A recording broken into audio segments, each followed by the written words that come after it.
Hello, folks. It's Cheesemate. We're here playing a 10-minute game on chess.com. Gonna see who we get matched up with here.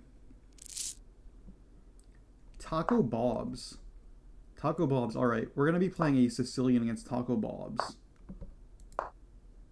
I've been playing mostly the e6 Sicilian against e4 lately. There are other things in my repertoire, but this has been a lot of fun lately. Bishop c5 is what I've started playing against bishop d3. I think this is just the main move, and I've not been playing the main move previously to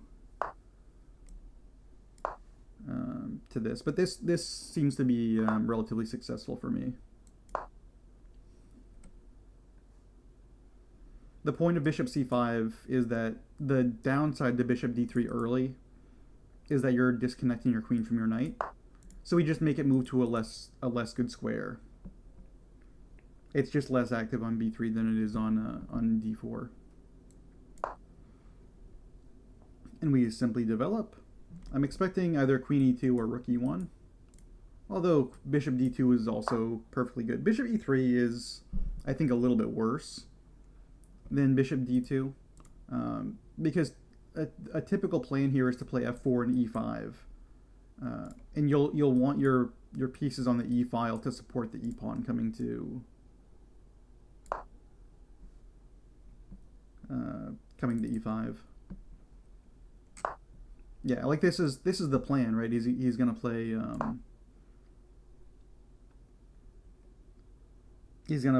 for e5, and I'm gonna try to prevent it with moves like knight d7, with d6, with queen c7. And now he's gonna realize very quickly that his bishop is actually not on the correct file.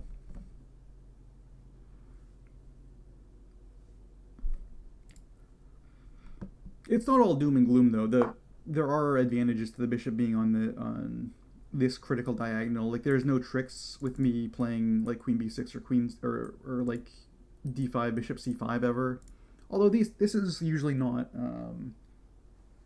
something that's actually that serious of a threat. I do have to sometimes watch out for some knight d5 maneuvers, but I think I should be in good shape here.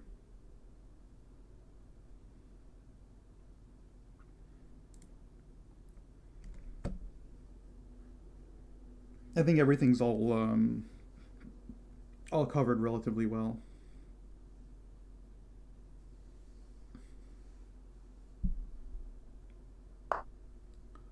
King h1 is probably a completely unnecessary move. He's probably planning on bishop d2. So he plays a3 because I'm threatening b4 now and winning a pawn. a3 makes sense. I don't like king h1. There are two moves of his that I don't like very slightly, right? I think bishop e3 is slightly wrong, and I think king h1 is slightly wrong. So I am already evaluating my position as having equalized, I think.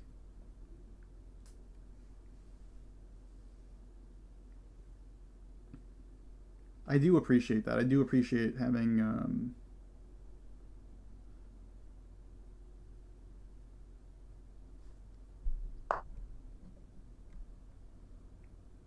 having some advantages to my position. Yeah, and you can see that the knight coming back to d4 is a big reason why bishop c5 on move 5 is very important, right? The knight actually is just better placed on d4, so we just gained a free tempo from playing bishop c5 before bringing it to e7. All right. I can play knight c5 straight away and start targeting the e-pawn. Seems maybe more prudent to start with rook c8 and ask the question of what white actually wants to do. h3 is a funny move. You can play, if you want to play g4, you can play it in one move. I think you don't really want to play g4 though after you've put your king on this diagonal. I'm going to play knight c5 immediately now and start talking to the e-pawn.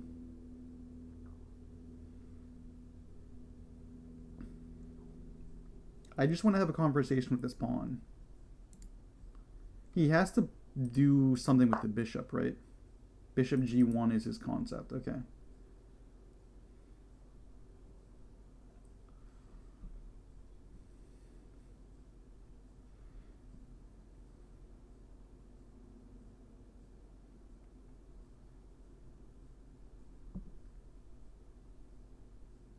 So the rook could belong on e8 or d8 here, depending on what happens.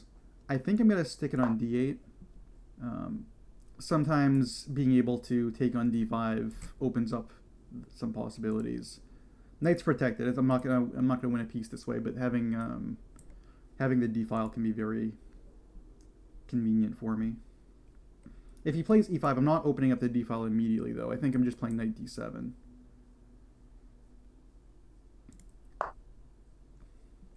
Okay, so he really wants more oomph behind the e pawn. He spent quite a bit of time trying to make this happen. Although now maybe I have some kind of idea of knight h5. Actually, what does he do about knight h5? Has to play bishop h2, right? But maybe that's good enough. Maybe that's good enough and I shouldn't be going for this.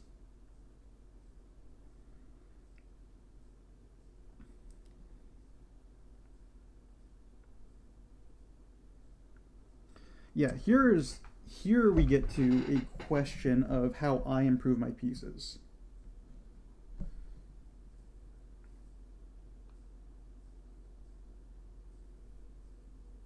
One idea, actually, is to play bishop f8 in g6 and fianchetto. I don't actually have a ton of games where I've played this, but I've seen it in a few notable games. I'm going to try it here. Because I'm getting to a point where I'm not sure if I can improve my knights at all without making some concessions.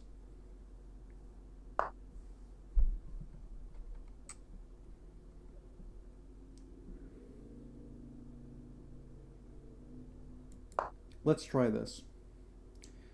A big downside is now f5 has more juice than it did before. I don't necessarily think I'm afraid of him playing f5 though. I think him opening up the long diagonal is a little bit scary for him.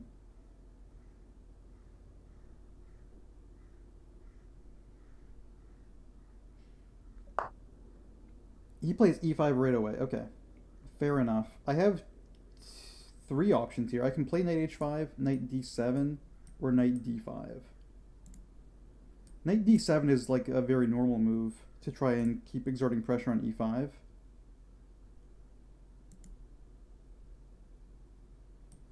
Knight h5, bishop h2, bishop h6 is very interesting actually. I actually like this plan a lot. He really does not want to push the g-pawn, right? He has a lot of issues pushing the g-pawn.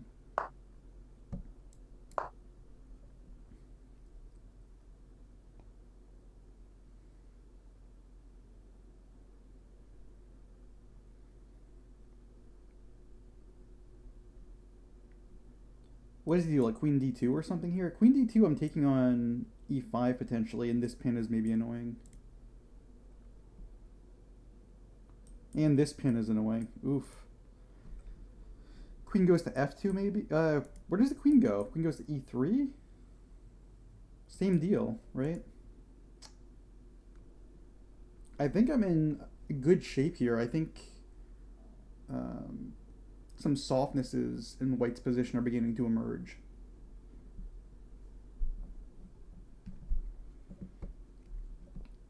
If he has to play g3 to not lose material, then I'm very happy because the king is actually not that comfortable here. Knight e2 is a move, or knight d2 is a move I hadn't considered. Seems to make sense.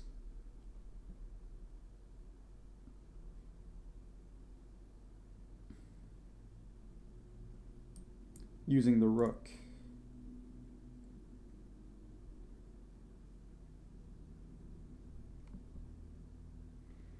Still don't really want to take on e5 if I don't have to, right?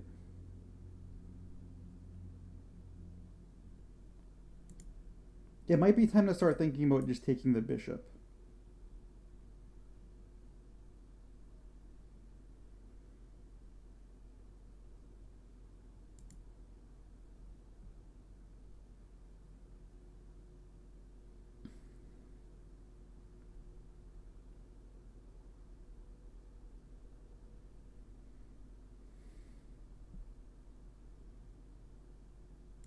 Let's do this, in fact.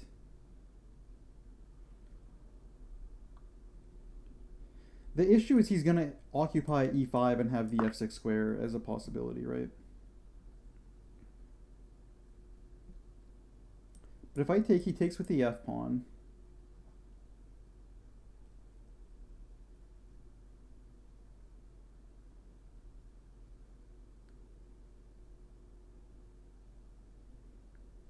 I think actually I'm wrong. I think I actually do want to do this.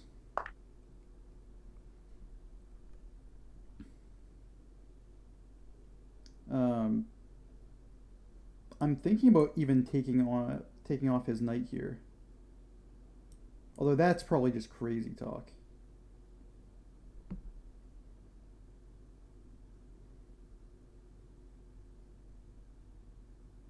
But there is just queen d7 or rook d4 intending to double this way.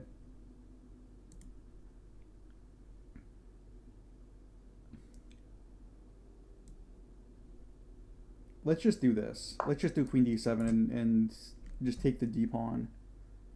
There is compensation, right? White's not... we'll win this pawn, I think, but we're not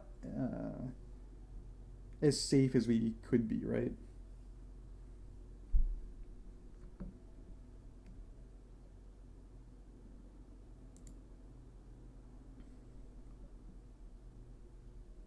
He can try some kind of queen f2 to counterattack. I guess I just play rook c7, defending laterally, and then I'll take the pawn next turn. There isn't like a trick where he can defend this, right? Yeah, okay, this is probably the most normal way to proceed here.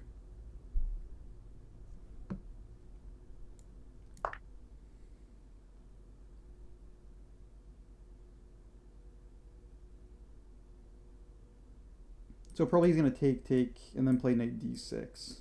And I have to decide if it's ever viable to give up the exchange. Or play some other insane move. Or if I just have to give up my late square bishop.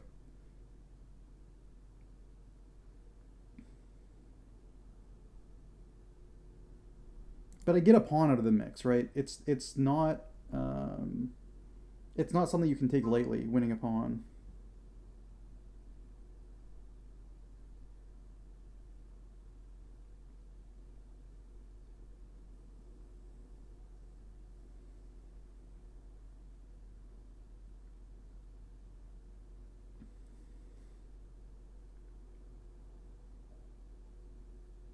He's going into the tank, man. He's I think there's not really an option. I think the only plan associated with knight e4 that makes sense here is to take.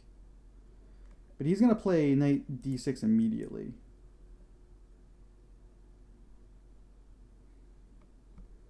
I guess it's the same concept, but it's really not, because I have queen takes h3 is like an annoying move, right?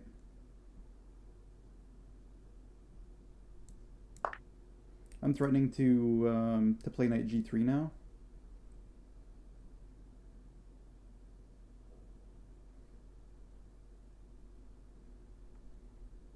Yeah, now this is over, right? He needed to trade queens first.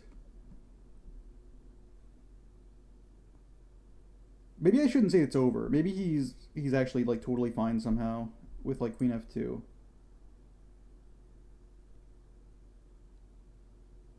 I don't know.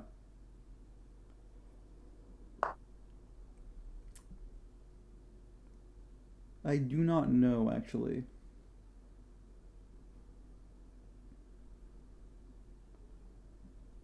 Yeah, maybe this was me being hasty. It's been known to happen. I've been known to make mistakes. Yeah, he's talking about potentially coming in to my position.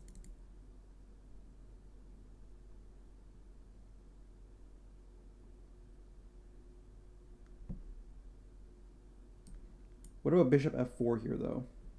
What about this?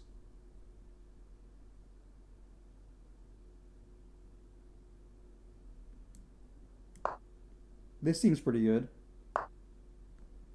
And that's a checkmate. Good game. Good games. Yeah, so I guess this was always winning, right? Queen f2 was the only move that I saw that made any sense, but I think it's all the same, right? No matter where the queen goes, bishop f4 is a concept. Maybe like queen.